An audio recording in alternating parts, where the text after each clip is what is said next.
Boa tarde, pessoal. Tudo bem por aí? Boa tarde, pessoal.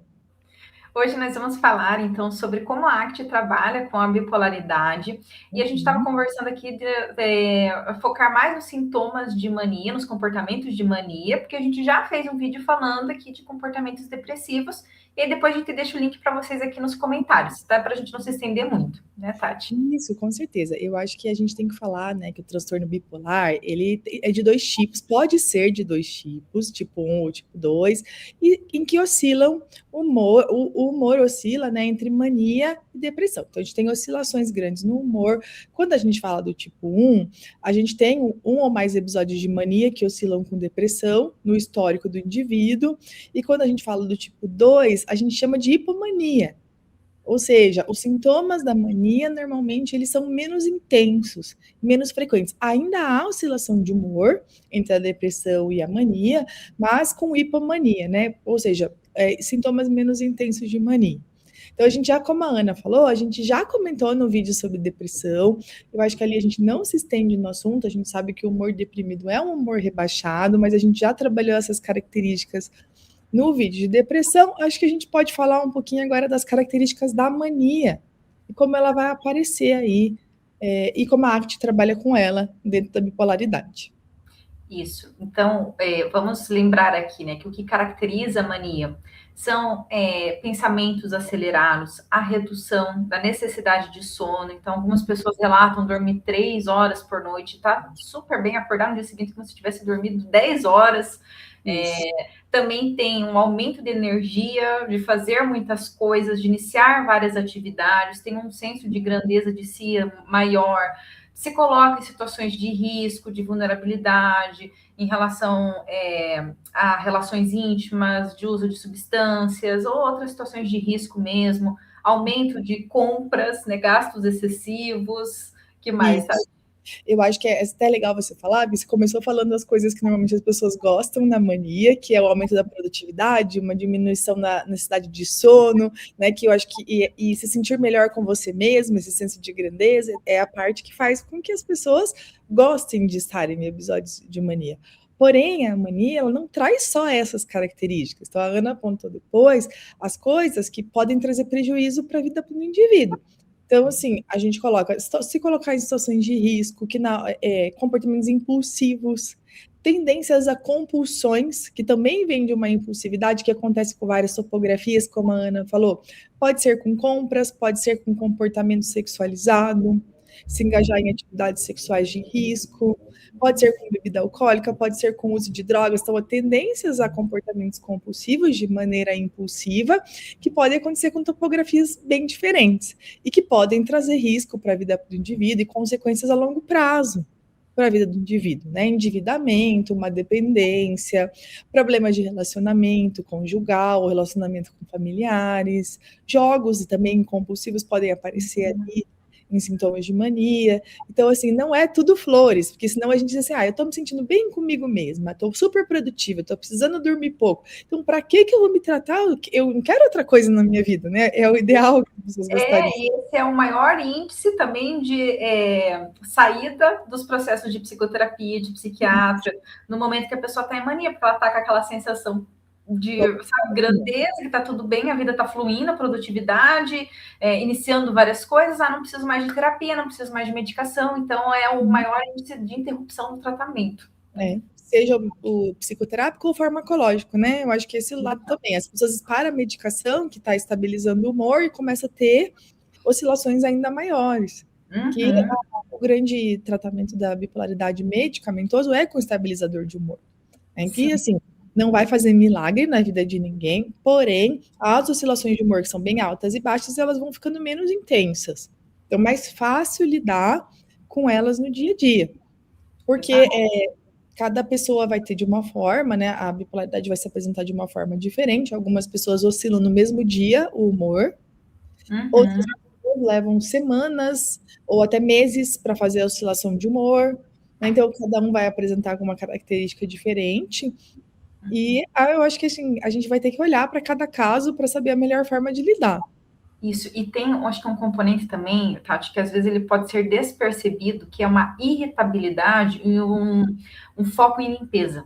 Então, Uhum. a irritabilidade e o foco em limpeza, às vezes se passa ali de uma forma despercebida, às vezes até naturalizada socialmente, de que a pessoa só é irritadiça, a pessoa só gosta de limpar. Mas aí vem, eu acho que o termo é mania de limpeza, entre aspas, né, o senso comum falando, mas daquele foco maior em coisas, né, limpas, numa atividade ali em relação à limpeza, e o aumento da irritabilidade. Então, às vezes, em quadros de hipomania, isso é muito característico bastante comum, né? A irritabilidade aparecer muito mais do que qualquer outro dos comportamentos que a gente mencionou aqui. Com certeza, por isso que a hipomania ela é mais difícil de ser identificada. É muito mais do que a mania em si. Então a pessoa, ela tá ali, tá fazendo as coisas que ela precisa fazer, mas não tá mega produtiva, né? Então, e ela tem uma irritabilidade, uma baixa tolerância ao outro nas relações, né? Uma impulsividade na fala, que vão aparecer também na hipomania, que é mais difícil de identificar. Isso. E eu acho que é importante a gente frisar aqui, tá? Acho que a gente está mencionando alguns dos comportamentos que aparecem no DSM, mas para qualquer tipo de avaliação, de hipótese diagnóstica, é importante fazer um acompanhamento preciso com psicoterapia, com psiquiatra, para ter uma avaliação fidedigna. Então, não é com esse vídeo que você vai se autodiagnosticar ou diagnosticar alguém, tá? Então, só para ressaltar essa importância também.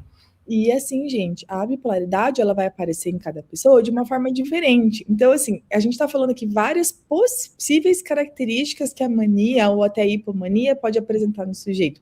Não significa que a pessoa vai ter todas.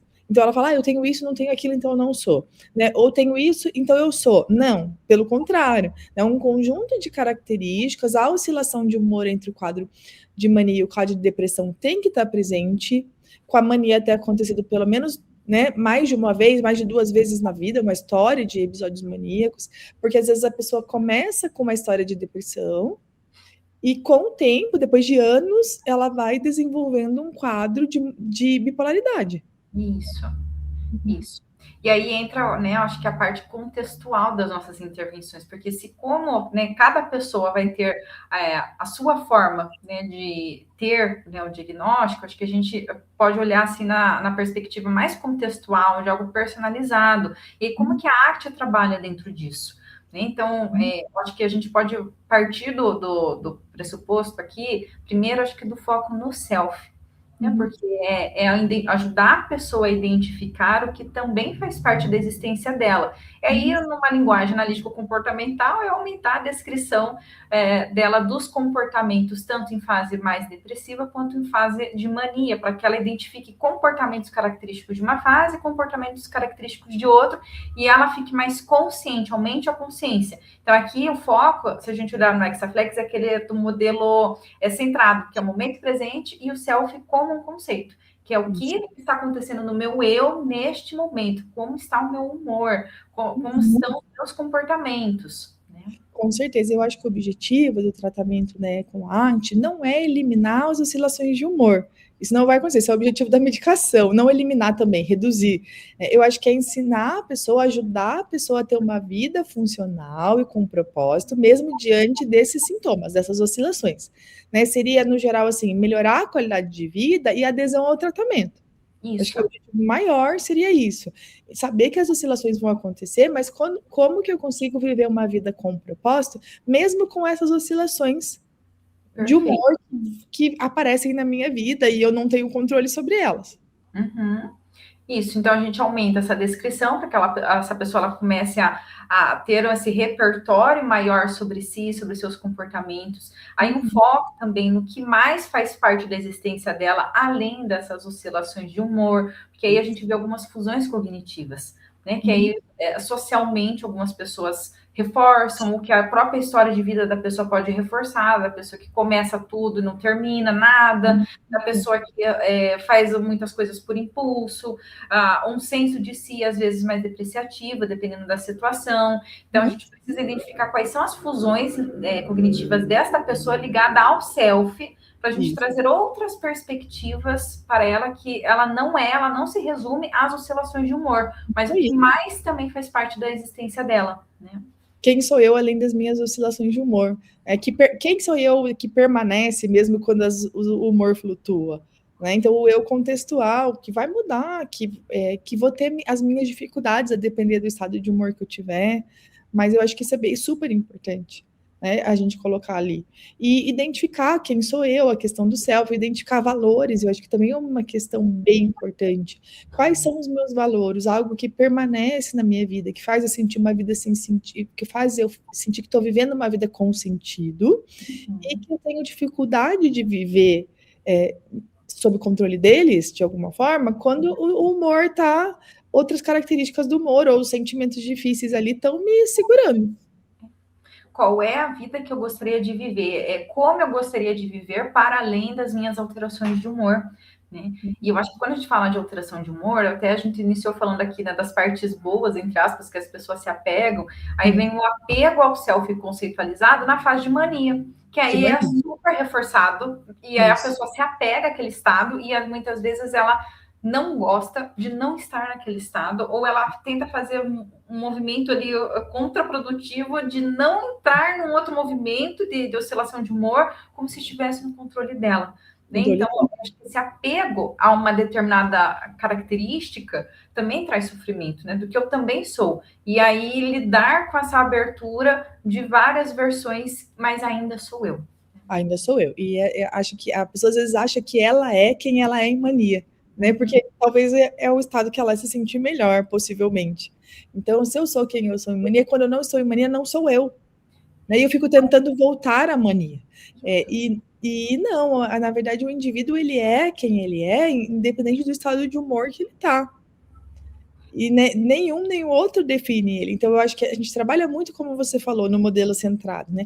Perceber qual é o humor que predomina em mim no momento presente, entender os pensamentos e impulsos de ação quando esse humor está ali, porque eu acho que isso vai acontecer, principalmente na fase de mania, que a gente se colocou aqui de focar nela, né? Assim, quais pensamentos que vêm em mim, quais impulsos de ação que vêm em mim, sem precisar agir de acordo com esses impulsos, se eles me afastarem de algo que é valoroso. E aí eu acho que a gente está falando também de aceitação, né? De uma abertura para esta oscilação de humor, para que eu tenha essa disponibilidade, essa abertura de ficar com essas oscilações e de entender também, acho que as funções quando vou para um comportamento mais impulsivo, para um comportamento compulsivo, em função do quê? Né? O que às vezes parece difícil ter que lidar, que aí automaticamente eu vou para um comportamento ali mais impulsivo. Então, acho que a abertura, aí até lembrando aqui do Hexaflex, tem a aceitação e o lado ali da ação comprometida, que eu posso a skill experiencial e as ações de ou inação ou de impulsividade, o que é bem característico também nessa situação. Então, conseguir identificar quais são os eventos privados aqui nesse pontinho do Hexaflex que está ligado lá com a ação comprometida, que é difícil experienciar e que eu tenho ações para não sentir isso, mas que me afastam de uma vida com significado. Então, acho que envolve a aceitação, né? Tanto do self, envolve uma aceitação do que há dentro da minha existência aqui de desconfortável, de sentir, de pensar, e quais seriam ações comprometidas com os meus valores também. Eu acho que isso aparece bastante, porque não é incomum que na hora que a pessoa está no estado de mania, ela vai lá, ela cede aos impulsos, ela está se sentindo muito bem ali, mas aí quando o humor oscila de novo, vem a culpa. A culpa pelo que eu fiz, que eu não deveria ter feito, que faz eu me sentir mal, que está me afastando no curto prazo. Então, a gente tem ali, né, um prazer muito grande de estar vivendo aquilo, de estar se sentindo muito bem, mas no longo prazo isso deixa consequências a qual eu tenho que lidar. Por exemplo, eu gastei, comprei um monte de coisa, aproveitei tudo aquilo que eu comprei, só que a longo prazo fica conta para eu pagar, que eu talvez não tenha o dinheiro para pagar, daí vem aquela sensação ruim, vem o arrependimento. Às vezes vem cartão emprestado de familiar, e aí eu estou devendo no nome de outra pessoa, e as coisas elas vão se intensificando. Às vezes pode acontecer casos de relacionamento extraconjugal, aí vem culpa, vem vergonha. Não. Então, o que a gente observa? Depois de um momento de oscilação de humor para mania, muitas vezes, não é um caso geral, mas muitas vezes vem culpa e vergonha. Então, são dois sentimentos difíceis de experienciar, que aí entra o processo da abertura, da aceitação. Da aceitação, e eu acho que em função deles também a gente trabalha uma vida com valor. Então, assim, vai vir o impulso, eu vou ter vontade de fazer, eu tenho que entender que isso é comum nessa fase, quando o meu humor tá, né, variou ali, oscilou, e como é que eu consigo prosseguir sem ceder esses impulsos? Né? Possibilidade de estratégia. Eu estou sentindo isso, eu sei que isso está ali, eu não estou negando a existência do sentimento, da impulsividade, eu estou olhando para ele, eu sei que ele está ali, eu sei que ele faz parte dessa oscilação de humor, mas como eu posso fazer, né? Que mudanças eu posso fazer na minha vida, estratégias comportamentais, além das medicamentosas, para eu conseguir não ceder a esses impulsos. Exato.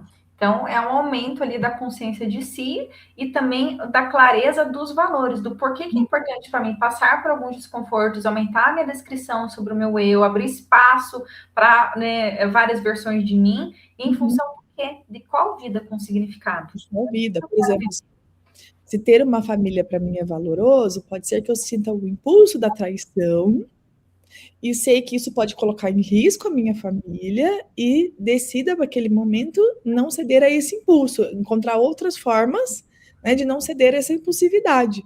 Que vai ser difícil? Com certeza vai ser difícil, porque o nosso automático, como o nome já diz, nosso impulso de ação é ceder desejos e vontades.